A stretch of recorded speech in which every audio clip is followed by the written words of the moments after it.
Hey, this is Todd from the future. We had a little hiccup in our podcast release schedule for October with the release of our instant reaction for the Dragon Ball Daima trailer, but we are back on track. To help clarify our release schedule for everyone, expect to find instant transmission podcast episodes on your favorite podcasting platform every other Monday at 6 a.m. Central Time. This episode will be released Monday, November 13th, in the afternoon due to editing delays, but expect regular bi-weekly releases Monday morning following part 1 of the Frieza Arc. And if you want to help Dayton and I with our content releases, editing, and filling our Saiyan bellies, check out our Patreon at patreon.com/ITDB ITDB Podcast stands for Instant Transmission Dragon Ball Podcast. I promise it's not confusing at all. Once more, that's patreon.com/ITDB Podcast. We really appreciate your guys' support. You can also find us on Twitter or X or whatever Elon Musk has decided to call it nowadays at x.com/ITDB Podcast. Now, back to your regularly scheduled Dragon Ball content.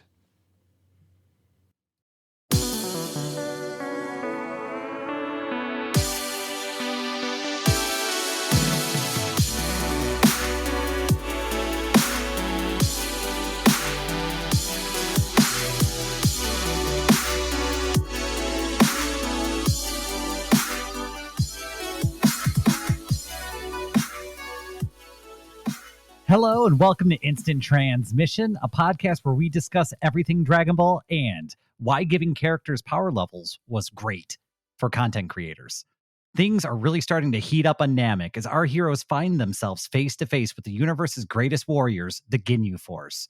With no hope of escape and their hope of their wish slipping away, things are looking quite grim. Strike your most devilish pose and strap on your Saiyan battle armor because we're about to start round 1 of Dragon Ball Kai's Frieza Arc. I'm your host, Dayton, and once again, I'm joined by my co-host, Todd. Hi. Tonight, we'll be covering Kai's episodes 31 through 39 as our heroes find themselves hanging on to life by a thread. After allying with the most unlikely of characters, Vegeta, the evil prince of all Saiyans, our heroes lie battered and beaten by the hands of Recoome. Captain Ginyu has secured all 7 Dragon Balls, and Lord Frieza is just one summon of the Eternal Dragon away from immortality. Goku is about to step foot on the Namek's surface, but he doesn't have much time before he loses his best friend, son, and the wish they all sacrificed so much to try and attain. And with all of that covered, was there anything you wanted to add before we got things started, Todd? No, I'm ready to jump into the Ginyu Force shenanigans. Oh my gosh, me too. Well, the Ginyu Force shenanigans start off on episode 31, which is Son Goku finally arrives. Knock the Ginyu special squad around. And I love the names of some of these episodes because you're taking a grim situation and making it feel kind of silly. I mean, especially given the scene that we start with here, because we basically start the episode with Goku arriving on scene to find his 5-year-old son with a broken neck. Yeah, it's kind of he sensed the danger that everyone was in, arrives. His son has a broken neck. His best friend is basically broken. I think every bone in his body is what he said. But thank God there are sensu beans because it makes everything better. I mean, this is a great scene. Goku kind of flies in. The Ginyus are like, who the fuck is that? And Goku just completely ignores the bad guys here. I love watching Goku just fly past Recoome, completely just disregarding him, and Rakume's talking at him, and Goku just has no response. He's focused solely on Gohan in this moment as he picks him up and feeds him a bean. Yeah, the Ginyu Force are kind of in disbelief at the stones on this guy who just showed up. And we get kind of, I would say, the weirdest moment that happens not long after this. Because after Goku gets up his friends, we see him kind of catch up on everything. And he does so by reading Krillin's mind. I feel like we've talked about this briefly before, but this is so wild. I kind of like the way they approach it in Kai because Goku even expresses Didn't really know if that would work, but thought I'd try it. It kind of feels I mean, it feels like the way that he learned the Kamehameha, right? Like he saw King Kai do this a few times or communicate psychically, so he's like, "Ah, I could probably do it." That seems like I could do it. I felt like I could do it, so I did it. I mean, that I guess that is Goku-esque, but it's also very bizarre because that's not I don't consider that to be something like fighting related, but I guess, whatever. Yeah, that's a good point. Like, I don't know, I guess you could maybe consider it a technique, but it's a bit of a stretch even in that. But this is going to be the first and last time we ever see Goku read somebody's mind. He just did it once because it was neat. Yeah. So that happened, cool.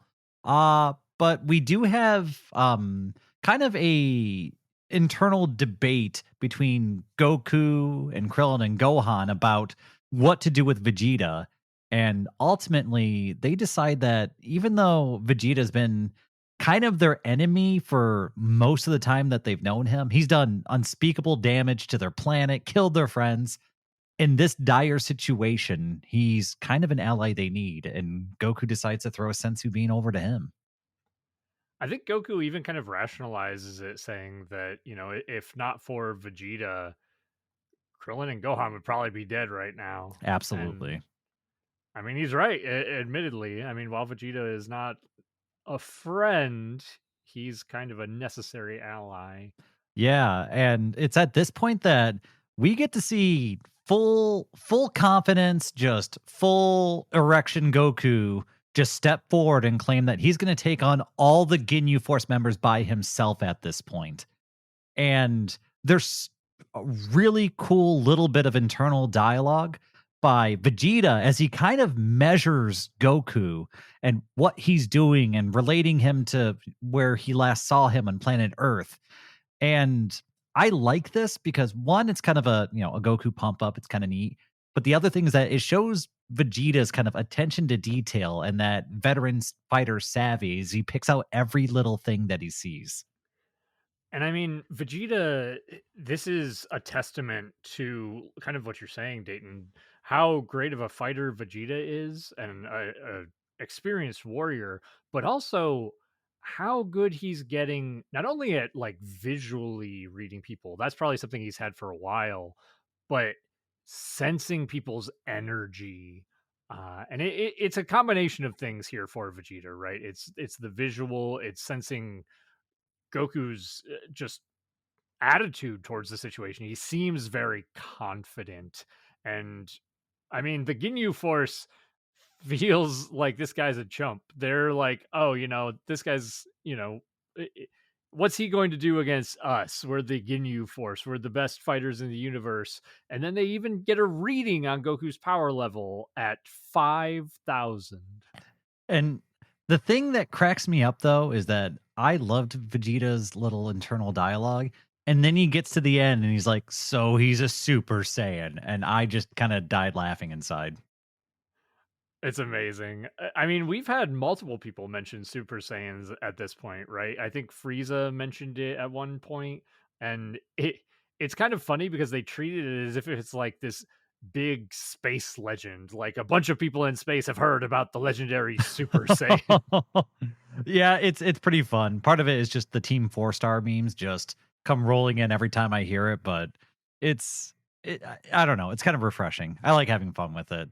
But yeah, we get to see Goku and the bravado that we normally don't see. We even see him tell Raccoon that he doesn't even stand a chance.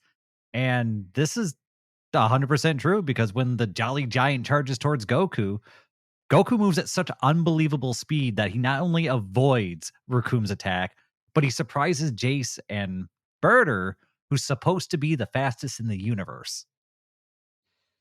Yeah, he just appears right behind our two higher ranking Ginyu Force members. And as they kind of launch their own brief attack against Goku, Goku similarly, just in the blink of an eye, teleports or seemingly teleports to their eyes, away from them, away from their attacks, and back into the fight with Riku. So I believe we referred to these kinds of moments as a measuring stick moment. Um, Little bit of a spoiler, this episode of Instant Transmission is going to be measuring stick moment after measuring stick moment. There are so many this bout. Yeah, 100%. Because we've already seen Raccoon beat up Gohan, Krillin, and even Vegeta. And we know Vegeta at this point is stronger than Zarbon, stronger than Dodoria, has beat both of them. Frieza's kind of right hand men, has easily dispatched Goldo, arguably the weakest member of the Ginyu Force, but still a member of the Ginyu Force, and has put up a pretty good fight against Raccoon. And now Goku is treating Raccoon as if he's standing still. Yeah. And I mean, we even get moments where Goku's speed is causing Raccoon to like spin like a Wile E. Coyote cartoon. Yeah, and as Goku dodges multiple attacks from Raccoon, Raccoon eventually says, "Oh, I've got an attack just for people like you. It's gonna take you out and all three of your friends." And just as he's getting ready to charge at Goku with this attack, Goku leaps in, elbowing Raccoon in the torso, and takes him out with a single blow. Yeah, and this is the person who was able to take on Gohan, Krillin, and Vegeta all at once. And we've seen Vegeta go through multiple power level jumps since this point. So we know he's a big deal. And Goku's just on a completely different planet. And Jason Berter, they don't believe what they've seen. They can't believe that Raccoon was beaten so easily, but they do decide that if they're gonna win, they're gonna have to take this guy on together. Yeah, it's an interesting scene as they kind of dissect the blow to Raccoon too, because Jason Berger are saying, "Oh, he just tapped him.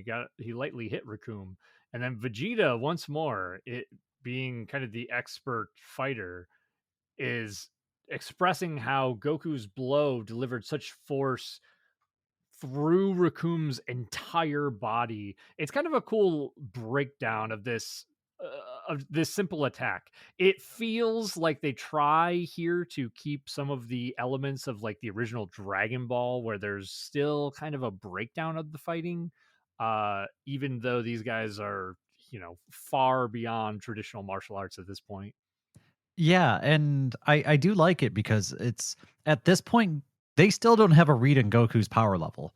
They check their scouters, it says 5,000, yet he's throwing around tens of thousands of power level like it's child's play.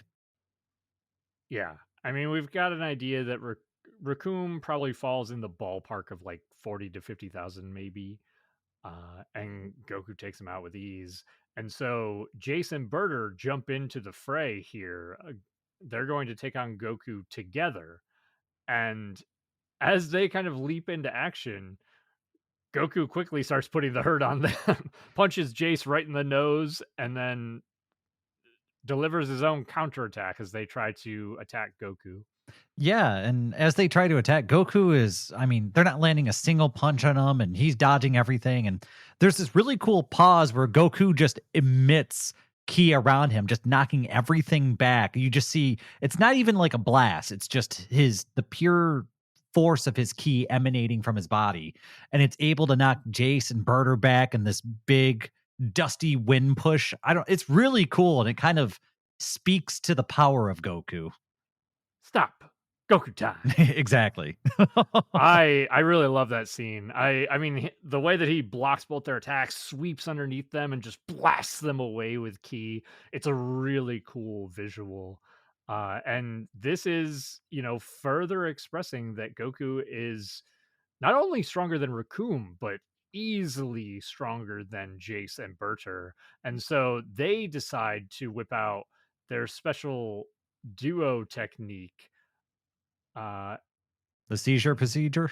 Yeah, I don't even remember what they call it in this one. It has so many different names, but it's the purple ball of death or something. It's a pretty unremarkable attack. Yeah, they basically spin and shoot a bunch of little key blasts at Goku, and Goku uses his aura to deflect or block them all, basically. Yeah, and Goku is just emanating this energy. And I even believe that somewhere in here, there's a moment where Vegeta points out that what Goku is doing is at the most important moment, he's raising his power level to maximum heights, but then bringing it back down so quickly that if you weren't paying attention or if you didn't have a trained eye, you wouldn't even know he was doing it. Yeah, it's efficiency in terms of his fighting and his energy use, right? Which I And love because remember, he learned that stuff from Mr. Popo on the Lookout. yeah, and that's a good point. That's a good callback to the tail end of the original Dragon Ball, where Goku did so much mental training and efficiency training. And so this turns into Jason Birder communicating over their scouters and kind of coming up with a plan. Birder telling Jace, hey, use your crusher ball. And then as soon as he dodges it, I'll grab him from behind because he's going to have to dodge it. And then the moment that Jace decides, okay, I'll throw my red crusher ball at him, uh, Goku doesn't seem to be moving out of the way. In fact, Goku decides not to move out of the way at all and deflects the ki blast directly at Birder. Yeah, and this just infuriates them. Birder's pissed off at this point and goes in on the attack, and Jace kind of reluctantly follows in. And we've got this little skirmish that's happening, and Goku's just playing around. He's having fun with them. It even hits a point where he causes them to strike each other and look quite silly. Yeah, it's pretty fun. And they have to kind of calm themselves down um in order to even continue fighting so they're not fighting amongst themselves. But as Goku kind of gives them one last chance to basically back off, they continue to attack, and Goku goes on the offensive as he kicks Birder in the chest and then elbows him to the ground, flying underneath Birder to catch him in a very similar visual to the moment that he took out Nappa on Earth. Yeah, and I mean, this almost feels like an episode of One Punch Man or something like that. It's two people fighting somebody just way out of their league. And it's also, I mean, like I said earlier, it's a measuring stick moment for Goku to see where he's kind of at now because this is Goku's kind of big unveiling after doing all that training on his spaceship. I'm trying to think, have we gotten any sort of in Dragon Ball Z up to this point, or Kai, I suppose, have we gotten any sort of like beatdown that has been this extreme? Like where the power levels are so distant from each other that it's not even a fight. Yeah, so drastic. I mean, of course, the Frieza's force like slaughtering the Namekians, I suppose, but in terms of an actual fight, I mean, Nappa certainly outclassed our Z fighters, but it didn't feel this extreme to me. I mean, it's not as extreme, but it is comparable in, I guess you could say, brutality with Vegeta's kind of hunting down of all of Frieza's henchmen, that tracking them down one by one, cornering them, and just eliminating them. Yeah, yeah, that's a good point. Um, yeah, in terms of like actual fights, though, this is one of the larger gaps that we see for sure. But I think with Birder out of the way, that mostly wraps up that episode. Yeah, I think that brings us over to episode 32, which is The Star Performer Takes the Stage, Captain Ginyu versus Son Goku. And this one picks up with Goku offering peace to Jace, giving him a chance to grab his friends and get out of there. And Jace, I think, only got half the message because he gets out of there. Yeah, he just dips right out, leaves Birder behind. I mean, leaves Raccoon behind too, and Vegeta takes the moment to capitalize on this and is not willing, like Goku, to give any mercy as he slams his knees down into Birder's throat, closing his throat off, and then blasts Raccoon into oblivion. I love bad Vegeta. I love that He's a bad dude. He's ruthless. He's killed countless people on an innumerable number of planets. He is a killer. And I love that they don't pull the punches with him. He's here to do a job. It's tactically advantageous to make sure that these two don't get back up, and he doesn't hesitate to take care of them. I love it. Would you even say he's a bad man? Eh? Eh? Yeah, I agree with you. This is some of my favorite Vegeta. It I mean, honestly, his logic is sound.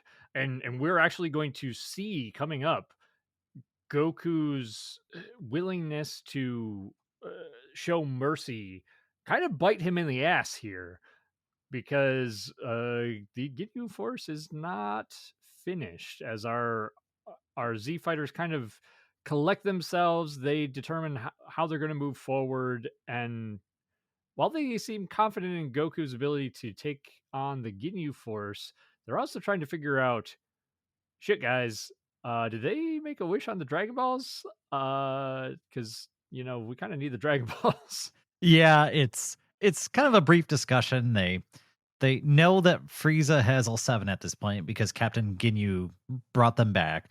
But if the Dragon Balls here are anything like the ones on Earth, then the sky should have become dark and overcast, and it should have been obvious if the Dragon Balls were used.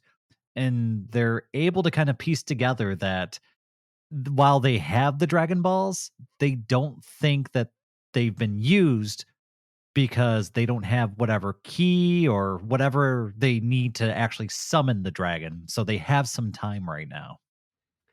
Yeah, and we kind of get a brief scene of Jace making his way back to Captain Ginyu, telling him what's going on. They bury the Dragon Balls outside of Frieza's ship to kind of hide them. And then Ginyu and Jace quickly arrive on the scene with Goku, Vegeta, and friends. And Captain Ginyu's now here to kind of show this newcomer who's boss. Yeah, and there's also this kind of ticking time bomb element in the background too, though, because they also realize that Frieza is headed towards the Grand Elder while this is going on. And they also know that the Grand Elder is the creator of the Dragon Balls. So if Frieza kills the Elder, then nobody's getting any wishes, and their whole trip out of here or out to here was in vain. Yeah, I mean, it would basically result in lots of people dying for no reason. Mhm. Man, I love it. There's always so much tension in the air on Namek. It's fantastic. I love this series so much. Yeah, the Namek arc is excellent, or the Namek and now Frieza arc, I guess. But Yeah, the Frieza being on Namek, everything on Namek. yeah, yeah, 100%. And this kind of keeps the tension moving forward as we're now about to see what the captain of the Ginyu Force has to offer in a fight, as he's kind of sizing up Goku, telling Jace, well, it's obvious that he can hide and lower his power level. It's clear. I mean, it's funny because Jace and Birder are almost treated as if they're kind of, I don't know, amateurs as far as fights go. But Captain Ginyu expresses himself in a way that makes him feel like a veteran in combat. I like that part about it. Yeah, I like it too. And he even gives estimates. He's just like, well, just by looking at him, I would imagine his power level is at least 60,000. And, this, he's really showing why he's the captain, right? He's being in charge. He's telling the others, this is what you got wrong. This is what you weren't looking for.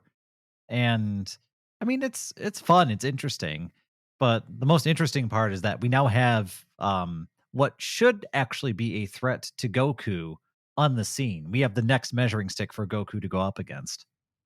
Yeah, absolutely. Because we really don't have a great idea as to how strong he is. We just know he's damn strong. He kind of tells Gohan and Krillin to go find Balma, go find the Dragon Radar so that they can track down the Dragon Balls. So they dip out. And then he asks Vegeta, hey, why don't you take on Jace? I'll take on Ginyu. and we'll kind of 2v2 this. But Vegeta has other plans. Yeah, pretty much as soon as Goku's done game planning, Vegeta laughs at him and then just flies off to, I guess, follow his own selfish ambitions. And Goku's not given much time to replan because as soon as Vegeta gets out of there, Captain Ginyu launches himself in, and Goku's caught flat footed. Yeah, I mean, Ginyu delivers a heavy elbow to Goku's face and then just starts the assault. I mean, we get a fun little exchange between them, and this is not one-sided. This kind of feels like a good back and forth. In fact, at the very beginning, it almost feels like Captain Ginyu has the edge, having kind of caught Goku off guard. But as they trade blows back and forth, Ginyu showing himself that he's resourceful. There's kind of a fun little scene where he flies towards a cliff and then spins around a tree and kicks Goku up into the air. And then they take a brief break from the fight to kind of talk and size each other up. Well, one thing I want to mention about this fight is that they just depict movement really well during this fight. You have really cool kind of panning shots as the two are fighting. And then you have moments where Goku's knocked back and you see him kind of stop himself on the water as waves crash up behind him. And then there's just a couple scenes where they're attacking each other and Goku's kind of impacting the ground as they're moving across. There's just a few shots where you get this sense of I don't know, just how quickly they're moving and how quickly the battle moves, and it's animated well. I like the sense of movement in this little sequence. I definitely agree with you. This one feels fun. And we had talked last time about, since we're watching Kai, it's cutting out a lot of filler, and you can feel, for Dayton and I who have watched the original Dragon Ball Z, you can feel that the fights are much shorter, much more condensed, and take up fewer episodes. I did go in, not for this fight, but the fight right before this with Jason Berter, and I compared it to the original Dragon Ball Z. They do cut out a lot, but it's a lot of, it's kind of fluff. They cut out any like extra flashy fists, like the speed lines and stuff like that. But then they also cut out like just Jason Berter kind of like dashing at Goku. It feels in this fight too like they probably cut out anything that was extraneous and they just keep the good bits. And I like that. It's when I think back, because I didn't go back and rewatch anything, I don't feel like I've missed anything. There's no memories that I'm not attaching or missing. It's just you're right. I think they did a good job just picking out the good stuff. I also feel like, unlike with the Saiyan arc, I feel like the pacing of this is good, and I'm kind of keeping up with everything, and everything that's happening is making sense. And I don't know, it feels good to me so far. I have some more notes I want to talk about for the pacing, as like kind of as we get a little bit deeper into it, but I largely agree with you that it feels more like a natural pacing than the Saiyan arc did. The Saiyan arc, I felt like I didn't have time to breathe. You were moving so fast and delivered so much information in a very short amount of time. Yeah, but well, while all of this is happening, Bulma's tired of being cooped up and decides to take a speeder bike and zoom off and figure out what's going on with the Dragon Balls. So that's neat. I've pretty much been ignoring all of the stuff with Balma because it pretty much doesn't matter. You're correct. So anyway, Goku and Ginyu, they keep battling, and we're seeing them kind of compare their speed and strength. And to me, it almost seems like they're having fun with it in some weird way. Yeah, I mean, it makes sense, two guys who have kind of honed themselves to be skilled warriors. It's nice to be able to test that and challenge each other. And we do kind of get to see Goku trying out a couple of Ginyu's poses. So while they're trying to beat each other up, Goku's still willing to have a little bit of fun here. It is a fun battle, and it's while they're going back and forth, Jace kind of notices an opportunity for him to step in and help out the good old captain, and he launches a surprise key attack that causes Goku to kind of drop his guard as he dodges, and this is where he's caught in a grapple by Captain Ginyu. He gets his arms up under him, and I believe this is called a full Nelson, if I remember correctly. You got it. Uh, and while Jace is kind of egging the captain on to finish off Goku, Captain Ginyu decides to let Goku go. And he actually berates Jace for interfering in his fight.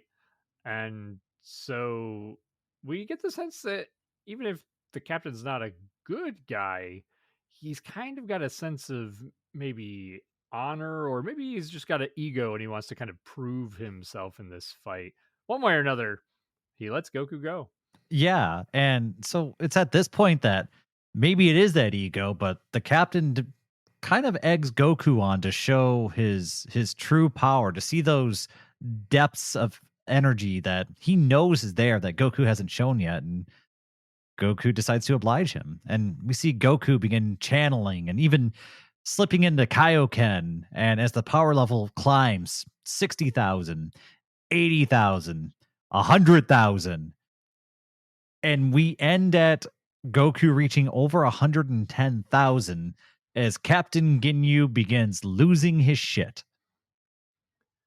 Yeah, this is great. I love this power up scene, and it leaves us at a bit of a cliffhanger, but I think that does kind of take us into the next episode. Yes, it actually leads right into episode 33, which is Son Goku at full power. The terrified Ginyu has something up his sleeve. Yeah, this is cool as we kind of get dropped back into the second half of this power up scene as Goku's power level skyrockets using the Kaioken up to a total of 180,000. And that is when Captain Ginyu, at this point, he looks scared. Jace himself looks scared too. And they express, oh no, Captain, your power level at max is only 120,000. Yeah, and it's once again, this is where the legendary Super Saiyan thing gets tossed around again as they realize that they are way outclassed. But something's different about this quote unquote Super Saiyan, because he doesn't go after them with the ruthlessness and viciousness of the fabled one. He actually offers them peace and gives them a chance to leave. And Ginyu views this actually as a sign of weakness, and it seems like he's ready to continue the battle. Yeah, there's even a cool little scene of Ginyu grabbing a fly by him and almost like thinking that he's going to let it go.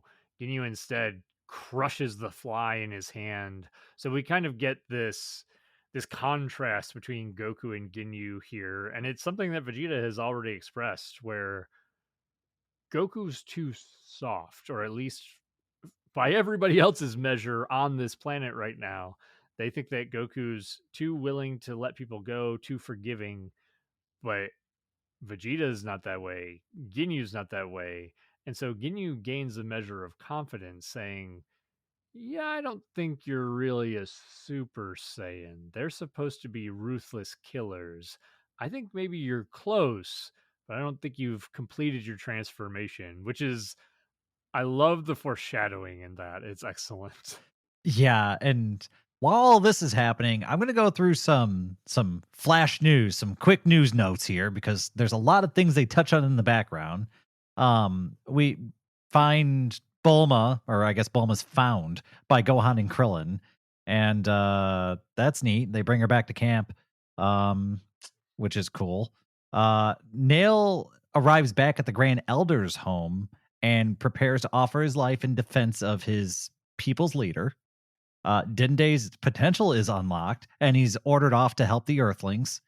And yeah, at the end of all this, the Elder makes a quick little comment on how if Frieza doesn't claim his life, then old age will. Yeah. And so I mean, we know that there's a ticking clock here, not only from Frieza, but also just from Ginyu is about to croak any moment. And so Dende flies out to help the Earthlings or help our Z fighters to give them the what they're calling the password now to help them use the Dragon Balls. And Dende even crosses paths with Frieza as Frieza is coming to greet Ginyu. However, Frieza is greeted by Nail as Nail steps out in Ginyu's defense. Uh, but this is not going to end well In for Ginyu's Nail. defense, Oh, sorry. Guru, Ginyu, one of those words. these G names, right? That's right. But yeah, with Frieza on site and being greeted, Frieza immediately demands the password from Nail. And Nail says, "Oh, hell no. Also, I'm guarding the Grand Elder here. And if you do anything that takes his life, then those Dragon Balls stop working. And this is all just a ploy to try and keep the Grand Elder alive as long as possible so that way their plan might work."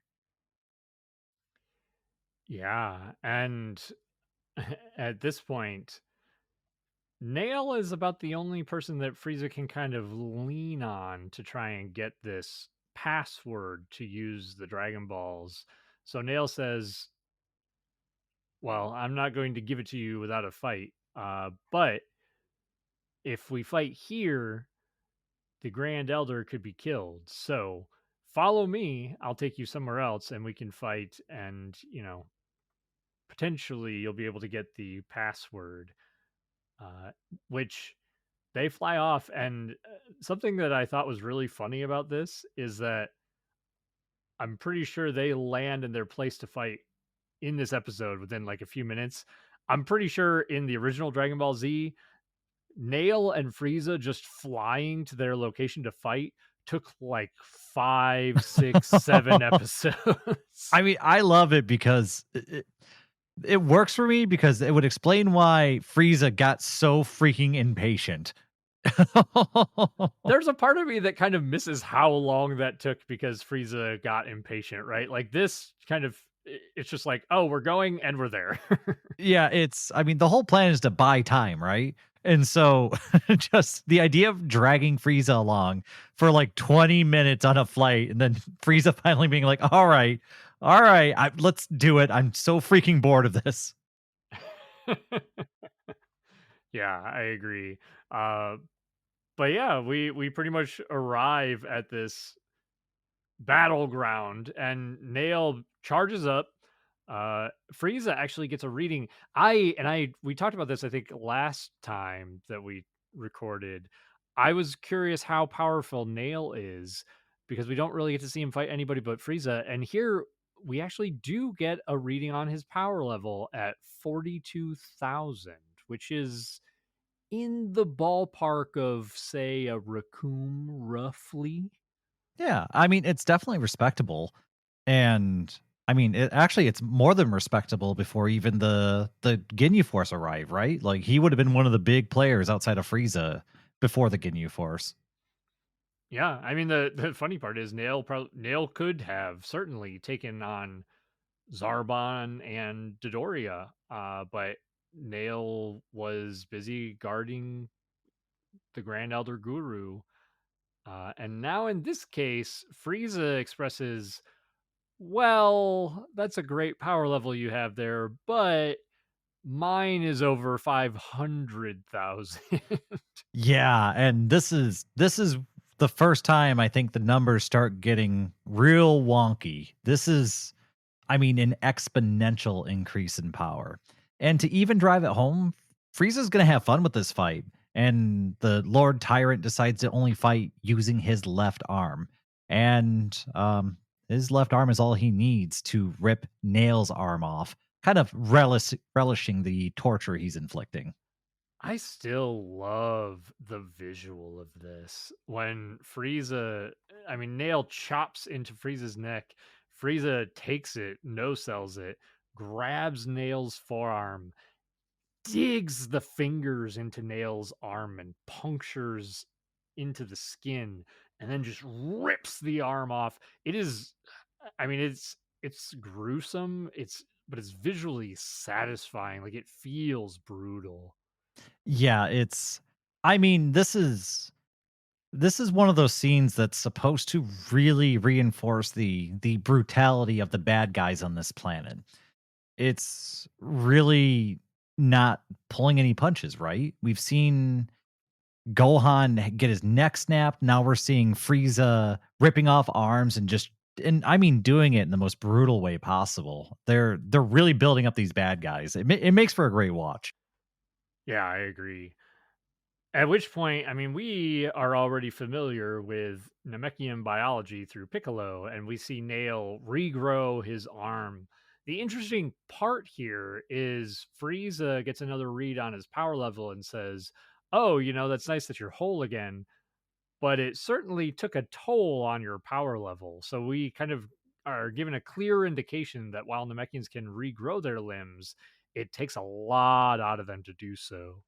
Yeah, and I think the few other times this does happen, I think it's fairly consistent throughout the series that whenever a Piccolo or a thing like Piccolo regrows their limb, that they show that exhaustion. They show that it takes effort to do it. And I do appreciate that. Yeah, I agree. And we are given a brief scene of Krillin and Gohan finding Bulma, collecting the dragon radar. So they're kind of on the hunt for the Dragon Balls, headed back towards Frieza's ship at this point. And then we're kind of shunted back over to the fight with Goku and Ginyu as Ginyu charges up some ki into his hand and then punches himself. Yeah, it's really strange because he's kind of cackling as he prepares for round two. And he takes his scouter off, hands it to Jace, and then punctures himself. And Goku's freaking out because he's watching his opponent just bleed all over himself from his own self-inflicted wound. And with Goku's guard dropped, this is where Captain Ginyu throws his arms back and screams, "Change now!" as energy lashes out, linking the two warriors by the mouth. And we see Hey, kind of these faded images of each other kind of pass by each other as the episode ends. yeah, so it's a good cliffhanger as the audience is kind of left wondering what happened between the two and what does this change now technique really mean? And I think that takes us into the next episode. Yes, which is episode 34. Surprise. Goku is Ginyu and Ginyu is Goku. I wonder what happened. Yeah, I couldn't tell you. However, we find out very quickly as we see Goku, now Ginyu, flying back towards the ship. Yeah, and one thing I do appreciate is that we now know that these two have swapped bodies. Goku now inhabits the very badly damaged and purpley body of Captain Ginyu, and Captain Ginyu now has Goku's perfectly cool, all right body. But there are some interesting things with here because Goku's like struggling to fly, and I believe he even makes mention that it's hard to figure out how to fly in this new body. Yeah, he says something about it being difficult to balance. And uh, I'll be honest, this is one of the transitions. Like they kind of give us that like cliffhanger at the end of the last episode, and then in this episode, it's just Ginyu has Goku's body. He has the scouter on. Him and Jace are dipping out. Like it feels a little bit jarring. I kind of felt like there should have been a little bit more leading into expressing that Goku and Ginyu had changed bodies, but it's a minor gripe. Yeah, I think I agree. It's one of those things where it's little things like that where I'm fine with it because I've seen it, but it just keeps coming back to I don't know if Kai is a great first watch if it's your first Dragon Ball experience. Yeah, of course, for me, I'm like, "This is fine. I know what's going on." But yeah, as from the perspective of somebody just watching this fresh and having never seen it, I feel like that would be like, "What the fuck? What? Wait, what?" Then again, I think a lot of us are a little weird because a lot of us grew up loving Dragon Ball without ever having seen the original Dragon Ball content. Like, oh, I don't know who any of these characters are, but I'll watch 300 episodes of this. Yeah, I mean, you're not wrong. Many people watch Dragon Ball Z without knowing anything about Dragon Ball. So the mystery of Goku and Piccolo's rivalry or whatever. And just Uh, accept they all know each other, okay? But that leads us over to Vegeta, who arrives at Frieza's ship and begins just ruthlessly eliminating all the station henchmen. It's a bloodbath. yeah, once more, Vegeta just proving that he is very willing to murder people who are in his way, or even just kind of marginally inconveniencing him. Yeah, he's a bad man, but even bad mans need to clean up every now and then. And so he decides to change his clothes and take a shower and just, do all the nice things that you would do at home. Yeah, I mean, it's something that I hadn't really thought about before. I mean, this is funny because he's eating a sensu bean. So the sensu bean will replenish your energy, will heal your wounds. It will not, however, clean you up. But the other thing here too is we're coming up to, well, it'll come up soon, but Vegeta has been running around and we never get to see like Vegeta resting or taking time to sleep or eat or anything. And I think that point is going to be relevant moving forward, but I'm jumping ahead a little bit. It's pretty funny because I think I pointed that out last episode of Instant Transmission, and uh, I mean, we still haven't really seen him eat. I mean, I guess sensu bean makes you full, so you don't need to eat after a sensu bean. But we have not seen him eat anything up until that sensu bean, and it's been an amount of time that I cannot determine because Namek does not have a day or night cycle, and time just seems to pass. At least 10 days. It's taking Goku at least 10 days to get there. So something. But yeah, Vegeta kind of re-equips himself with some fresh armor. Gohan and Krillin arrive on the scene with the Dragon Radar, and Vegeta's kind of like hiding, waiting for them to find the Dragon Balls for him. And as they find the Dragon Balls, they basically are like, "We're gonna summon Shenron." And Krillin says the magic words. Nothing happens. Yeah, and Vegeta's just watching all this, hoping to slide in and make the wish once they summon the dragon. But he's pissed off because the dragon's not summoned. Gohan and Krillin are upset because the dragon's not summoned. And worse yet, Captain Ginyu is now showing back up. Except it's not Captain Ginyu, it's Captain Goku?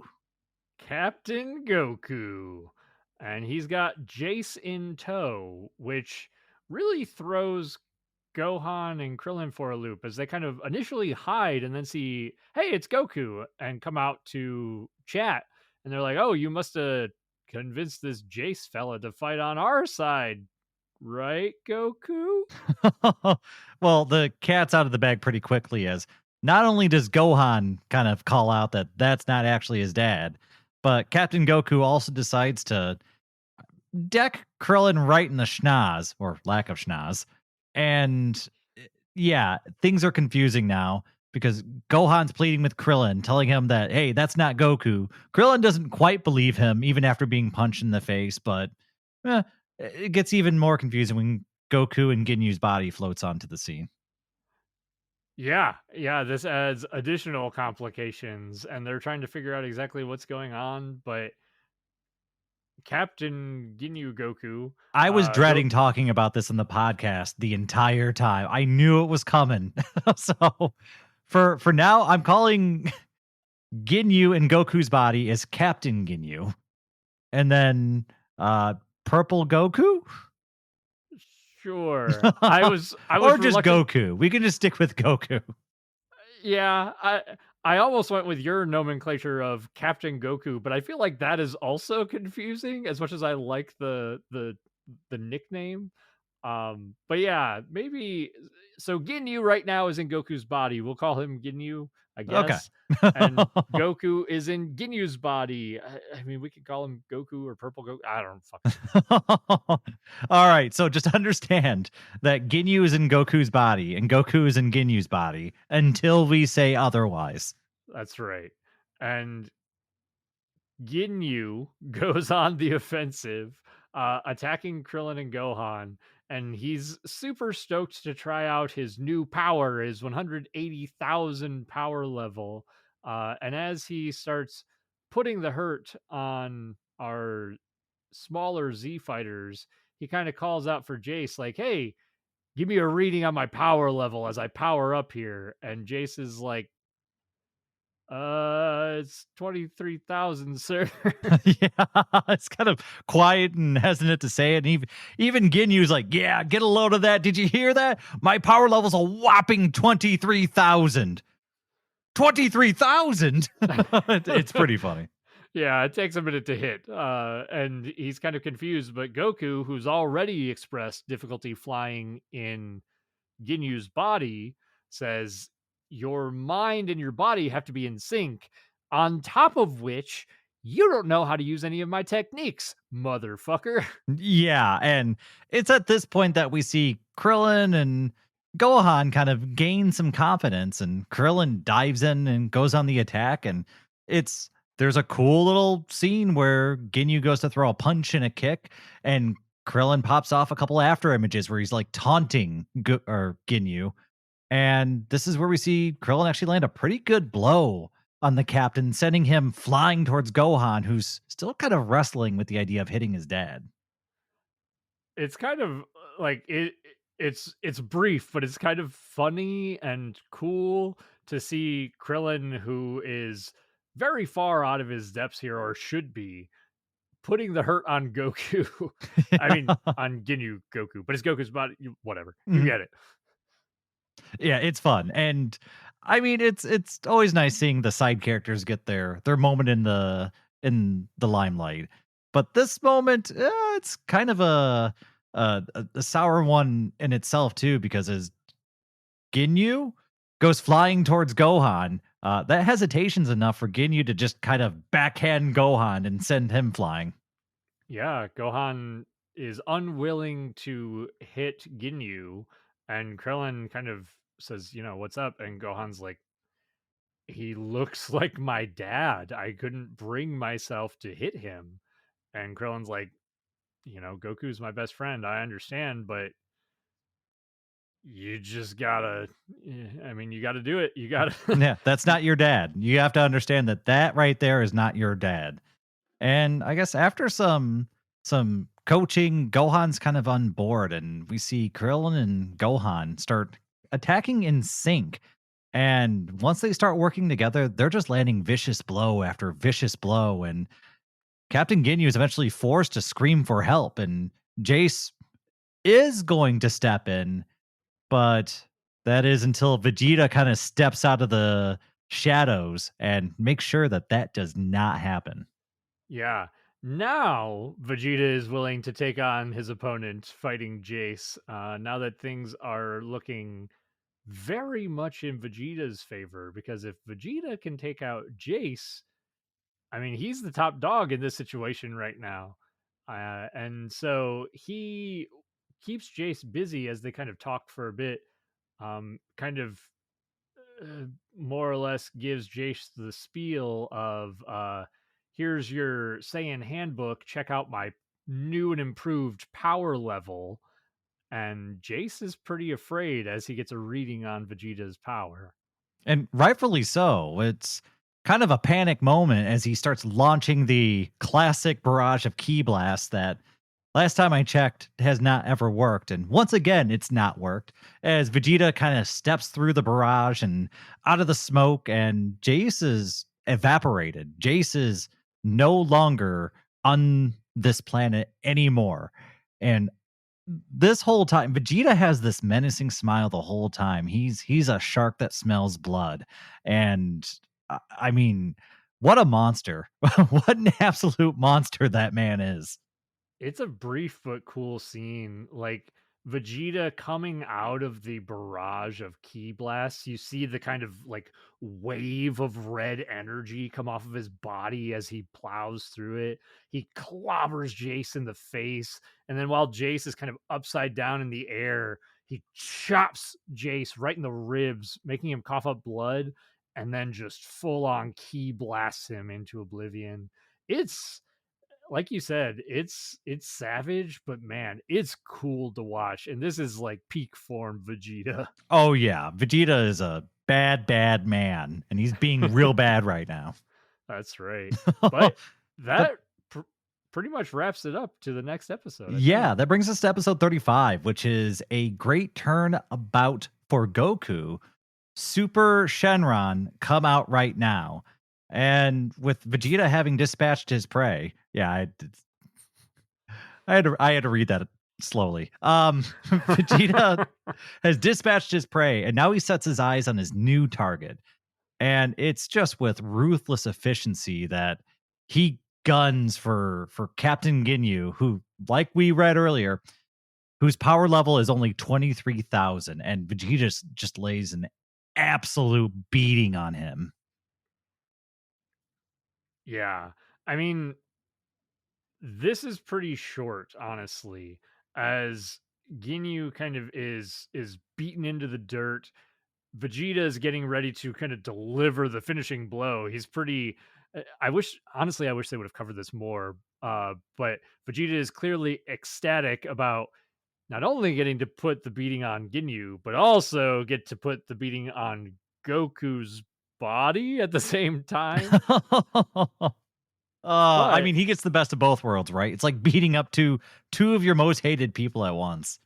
yeah, and it's great. I wish they would have just expressed that a little bit more. But this results in Captain Ginyu getting ready to change into Vegeta's body because we have to remember that Vegeta, Krillin, and Gohan have no clue right now how Ginyu and Goku switched bodies. Yeah, but to the contrary, Goku very much knows how they switched bodies.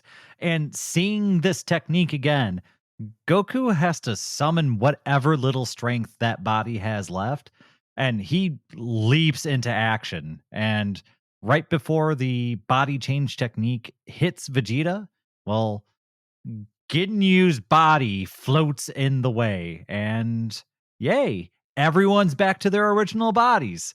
Um, Goku's all sorts of screwed up and laying in a in a crater, and Captain Ginyu's got a big hole in his chest. But at least they're home. I mean, at least we don't have to deal with the confusion of Ginyu and Goku is Ginyu, and I don't know. I don't know. Everything's back to normal. We can talk about this with relative ease, but there's not even really a pause here. As soon as Vegeta realizes that the body swap has happened, he charges once again right back after Captain Ginyu. And eh, this is weird to me because it's kind of this throw caution to the wind assault that I wouldn't attribute to Vegeta at this point. Once he's seen the technique, I thought he would have been a little bit more careful. And I mean, the funny thing is, I completely agree with you. As much as I like the tension of this scene and everything, because we're all worried that Ginyu's going to change bodies with Vegeta. We've just been talking about in the last few episodes about how savvy Vegeta is in terms of reading what's going on in a fight. And now he's almost like it's almost like a completely different person. Like he's completely blind to what just happened in front of his face. It's a little bit frustrating. The only thing that I believe there's just like one or two lines about it is Ginyu is taunting Vegeta. And maybe there's something to that where he's just, he's drawn Vegeta out of his sensibilities and he's just enraged now. But at the same time, Vegeta is currently probably so much stronger than Captain Ginyu that he shouldn't feel threatened. He should be able to handle him no problem. Right. Like there's kind of ways that we can maybe justify it. It's certainly not the only time that we've seen Vegeta fly into a blind rage, and it's certainly not going to be the last time. And it's not even really a rage here necessarily. Like he certainly wants to stick it to Ginyu, who we kind of get the impression that the Ginyus themselves have kind of made Vegeta's life a living hell up to this point, or at the very least have really looked down on him. But it's just it feels a little bit strange. Whatever the Yeah. case is, Yeah, it's it's whatever because it results in Captain Ginyu taunts Vegeta's in for a vulnerable attack. So the change now attack is launched, but Goku, who's lying in his crater, just so happens to have a little hippity hoppity frog hopping by and grabs that sucker and whirls it up into the air just in time to intercept the attack. And so now we have Captain Frog. yeah, and I mean this is kind of a funny scene. We see Ginyu as the frog hopping away. Vegeta is kind of getting ready to step on the frog and murder Captain Ginyu, uh, putting putting a his death toll on the Ginyu Force for 5. But Goku actually does in this moment convince Vegeta to let Captain Ginyu go.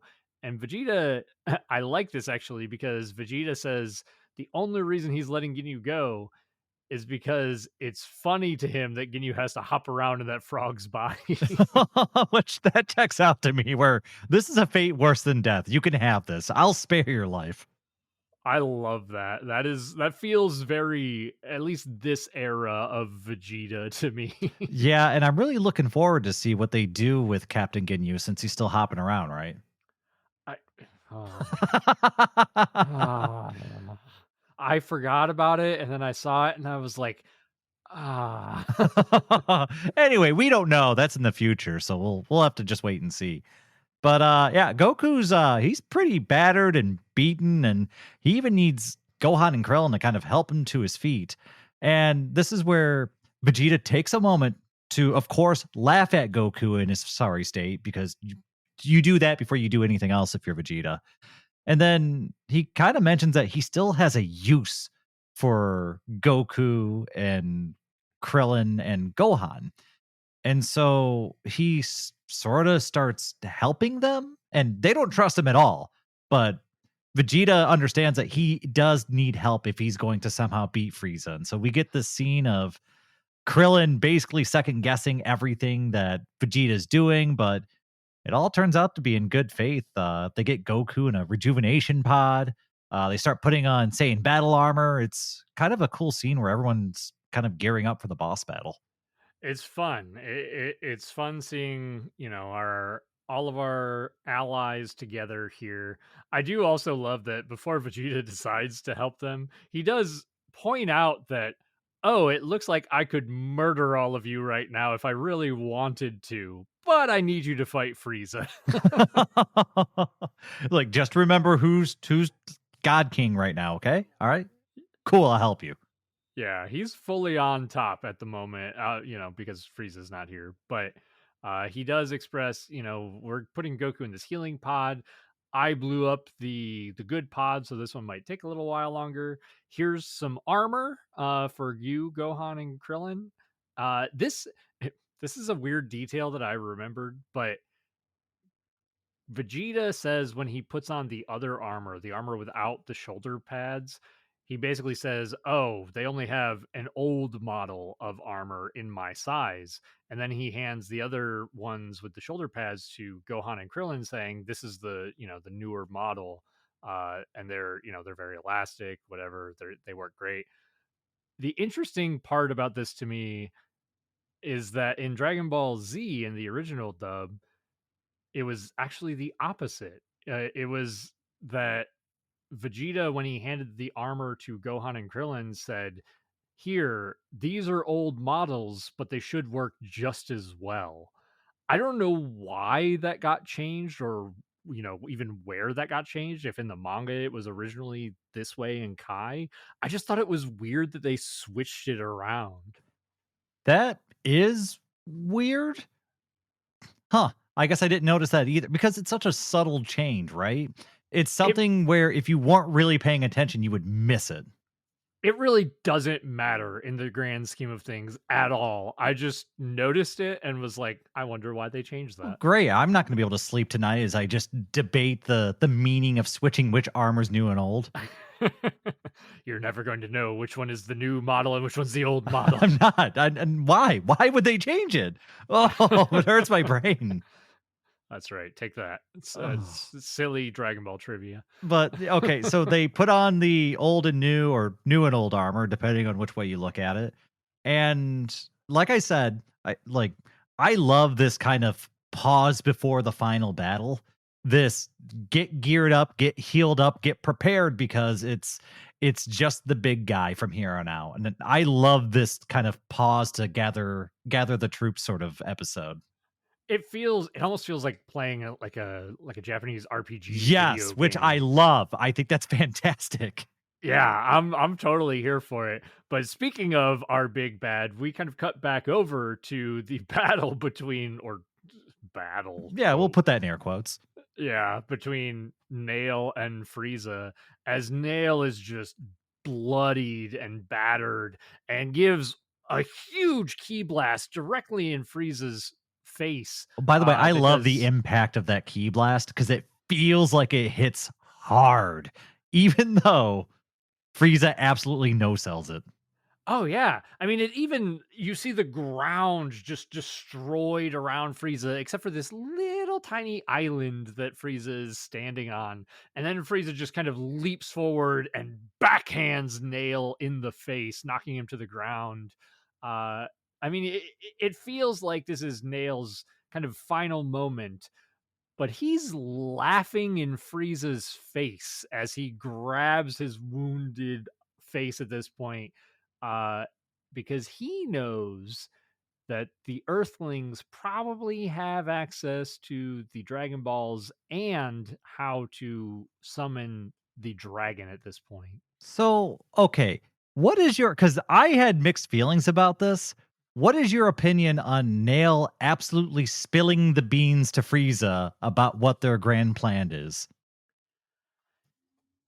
It feels I don't know. Like it feels like the only way that Nail can kind of get one up on Frieza, right? But at the same time, I mean, he gave up the ghost too quickly, too, right? Like he really, I mean, Nail knows exactly how the the sky should turn black when Purunga is summoned.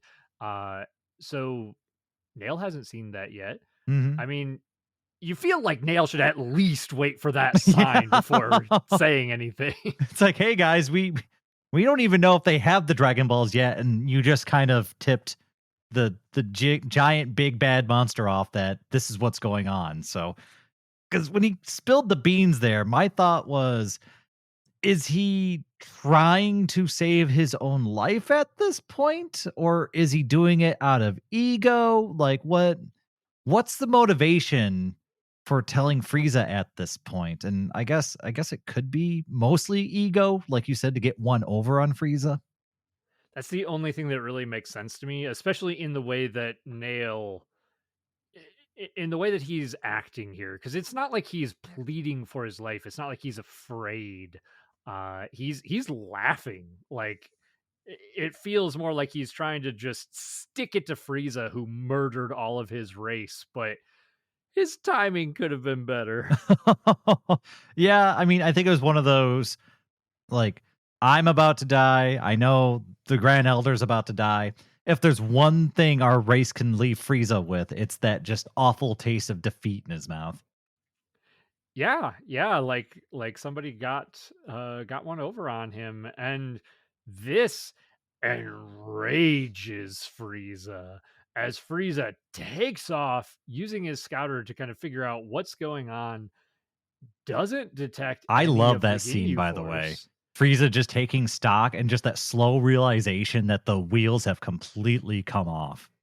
And yeah, I believe this rendition that we get for Frieza is Chris Ayres as the voice actor in the Funimation dub, and the performance here is excellent. It is a joy to hear the rage in Frieza's voice as he figures out that he's been fucked over.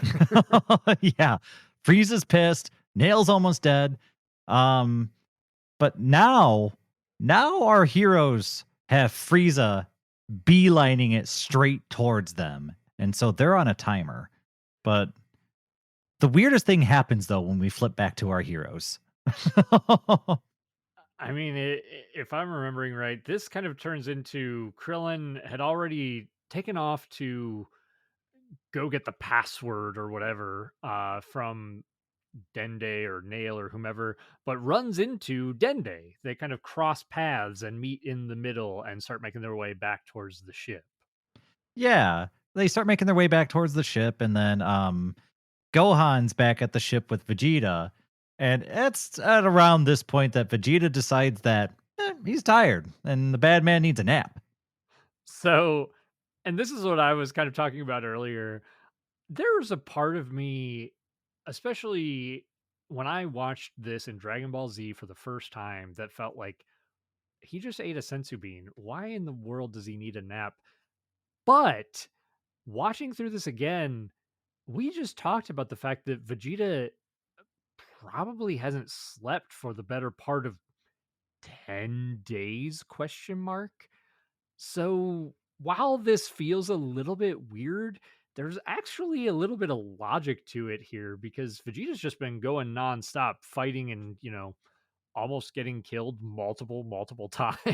Well, okay. So actually, now that I'm thinking about it, we can confirm that he slept at least once when he Do you got mean his butt absolutely kicked by Zarbon and then he was shoved in a tank. So we know he slept then. that's true? Yeah, I was about to say, you mean when he took a fucking dirt nap when he Yeah. got Yeah. power That's bombed? one confirmed nap. Yeah, that's you're right. You're right. So he did take at least one nap in 10 days. So yeah, I he's understandably very tired and taking a nap. And once he goes inside, also he takes a nap like leaning up against Goku's rejuvenation pot. I don't know why it's also weird to me too. I kind of love that detail. Like, I feel like I want to look into that detail way more than it probably means anything. Like, I'm trying to imagine, does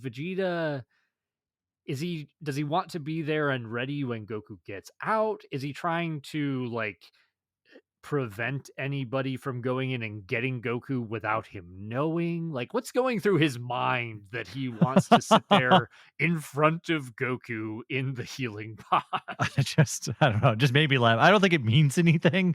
I like that you're really looking into it, but I saw that and I was like, there's something here. There's something here going on. it's like, what am I missing? What's the hidden detail? That's right. Oh, so yeah, Vegeta's taking a nap in front of Goku. And Dende and Krillin eventually do arrive back. And this is where Gohan reveals that detail that currently Vegeta's taking a nap and the Dragon Balls are up for grabs. You know, there's something funny to me here too about the fact that Krillin and Gohan and Goku have kind of allied with Vegeta and they keep expressing, Vegeta's betrayed us multiple times. Krillin goes out of his way to sneak behind Vegeta's back as his ally in this moment to summon the dragon without Vegeta's knowledge. It's funny to me that there's kind of that parallel of like, I'm gonna fuck him over here. I mean, Krillin's also definitely the guy who would do that and be like, nah, you all try and be nice with this guy and it has not worked out. Screw that guy. We're making a wish. We're going to take these Dragon Balls like what 200 feet away. I thought they would have moved further, but yeah, we're gonna take these Dragon Balls 200 feet away where he can't see us and make a wish. Yeah, and I mean, you make a good point. Like Krillin was the one who was willing to and ready to kill Vegeta on Earth when Vegeta, was down and out, had already killed a bunch of Krillin's friends. I mean, Vegeta shouldn't have any love for Vegeta in this moment, right? Like he should feel like he, you know, doesn't trust Vegeta. No, no, with great reason, but I love it. They've snuck around behind Vegeta's back, and I think we end this episode with them beginning to summon the dragon. Yeah, I think that kind of as they, now with Dende speaking in Namekian to summon the dragon, I think we start back up with that on the next episode. Yeah, and that's episode 36. An enraged Frieza draws near. Purunga, grant this wish. And this is where we pick up with the dragon actually being summoned.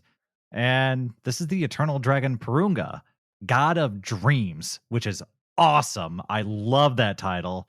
And all of our heroes stand just astonished before this huge, bulking dragon, especially when you compare it to Shenron, who we have back on Earth. As we've been going through Kai, the dialogue is certainly improved from the original Dragon Ball Z dub. There are many moments that feel funny to me because Kai is a very I mean it's a pretty serious version, as serious as Dragon Ball gets, in terms of like the dub and the rendition. And Krillin makes a comment like, "Wow, your dragon here is huge. He's buff."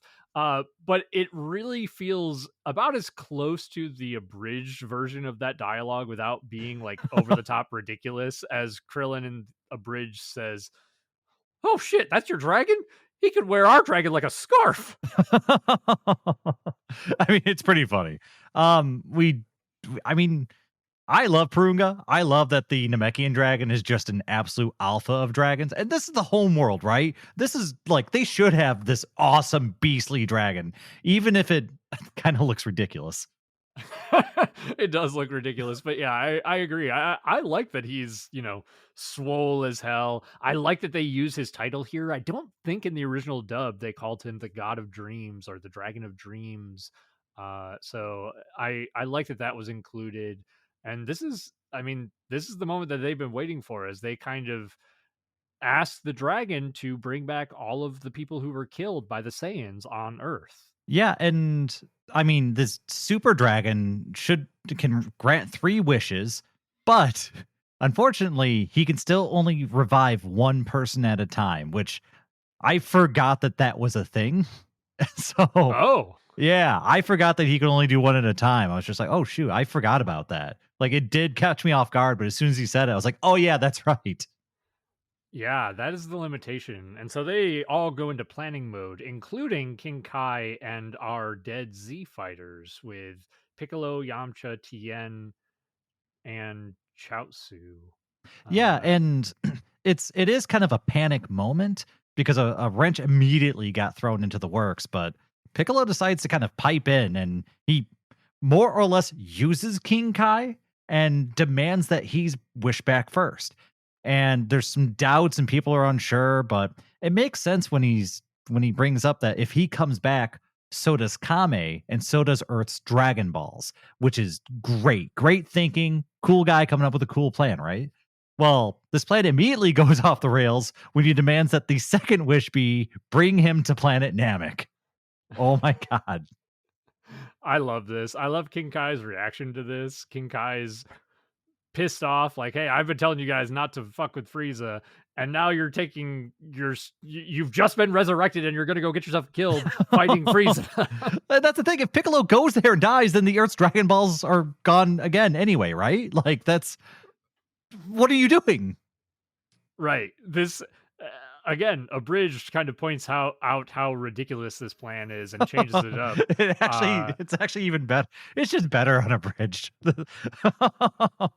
I'm not gonna lie, you're right, because Krillin is the one who actually does this in the abridged version and is like, "Hey, bring Piccolo to Namek," and Piccolo's like, "Wait, what? No!" I was like, God damn it. So yeah, so that's the game plan. Um, I hope they do it quickly because Frieza is just storming towards the scene. And even worse, Vegeta wakes up and notices that the sky is not only dark, but that there's a goddamn colossal dragon in the background and begins just losing his shit. Yeah, maybe they should have moved more than 200 feet, you think? Huh? Huh? I don't know about that. I don't know about that, but at least we got Piccolo back to life, and now we've got the second wish, which brings Piccolo to Namek, but not where they're at on Namek, just kind of generally Namek.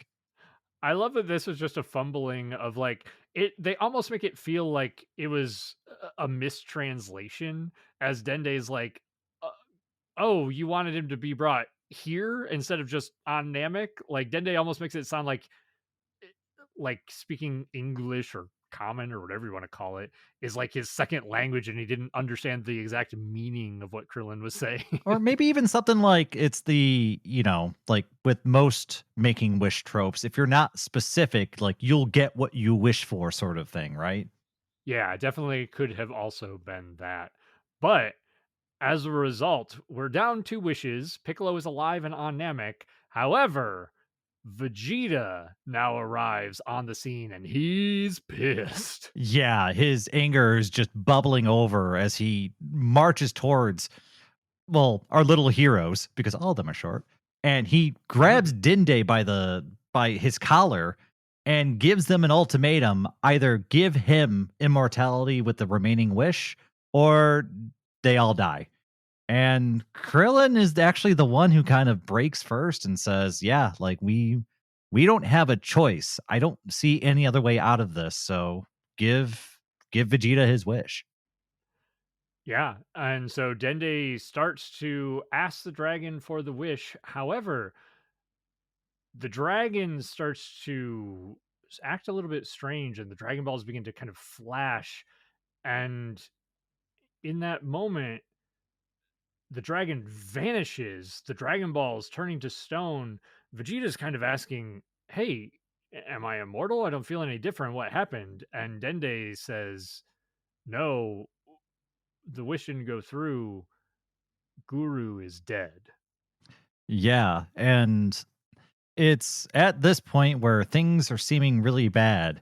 Um, Things start really seeming even badder as Vegeta's rage kind of gives way to shock and terror as the terrifying visage of Frieza is finally revealed.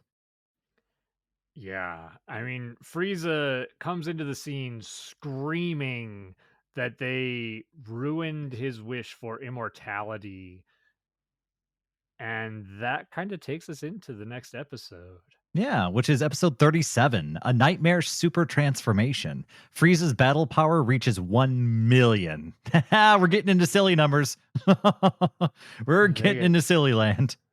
I mean, we jumped from 180,000 as like the high point to I guess Frieza technically at 500,000 and now 1 million. And yeah, so they start to get ridiculous, but our episode kind of starts with Piccolo making his way towards our heroes because he's off in nowhere land on Namek, but finding a very injured Nail and kind of coming to speak with him, and Nail manages to convince Piccolo, "Hey, you can't beat Frieza the way you are, but if you fuse with me, we could whoop his ass." Yeah, and Piccolo is really hesitant at first because he's not sure how fusion like really works. He also doesn't want to lose his own self, right? He wants to keep his identity. And part of that is pride. He wants to do it himself without the help of somebody else, but also he's had the other side of, I guess, his being his entire existence. He's had Kame kind of in the background the whole time, and he's kind of been saddled with the burden of always knowing that there's like a better half to you.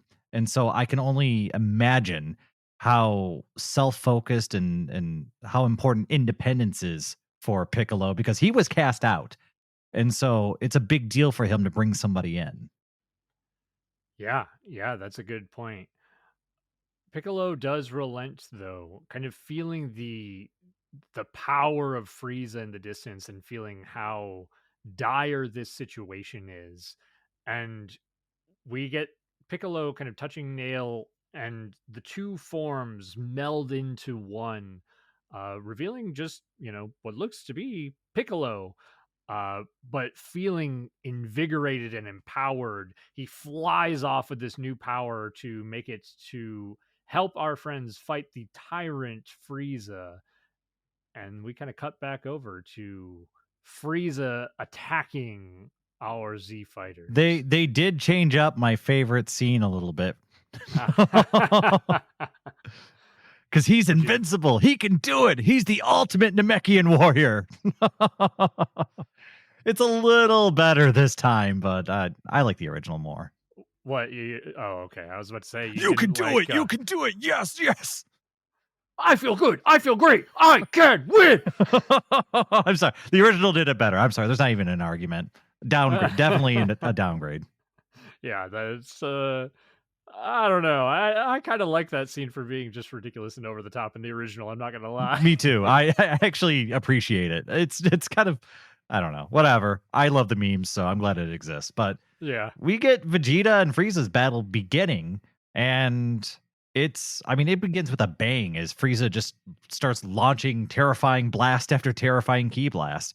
And things look bad right off the get. Gohan and Krillin realize that they don't really stand a chance unless they lend their strength to Vegeta.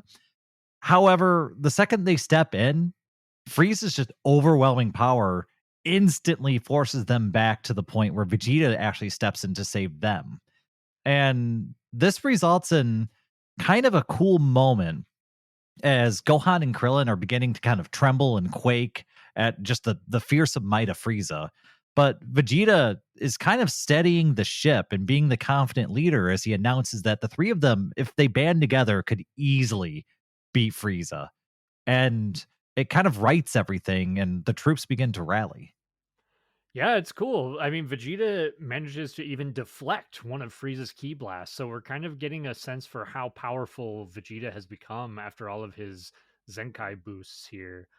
And Vegeta even goes on to say, "I'm becoming what you fear the most, Frieza. I'm becoming a Super Saiyan." I love it. You're not dealing with the average Saiyan. It's so good. Oh my gosh. But Frieza just continues to go on the attack. And this is where we see Vegeta is at least able to trade blows at this point. And it's kind of shocking to everybody. And there's this glimmer of hope that maybe they have a chance of winning.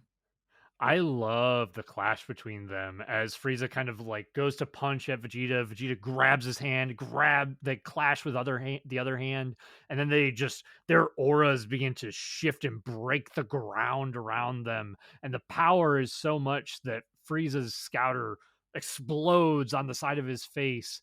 And Frieza actually steps back from this engagement saying, maybe there's a little bit of truth to your boast about how powerful the three of you are.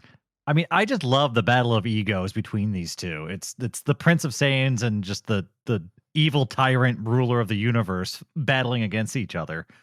And I mean, it wouldn't be DBZ, or I'm sorry, it wouldn't be Dragon Ball if we didn't get a cool transformation scene.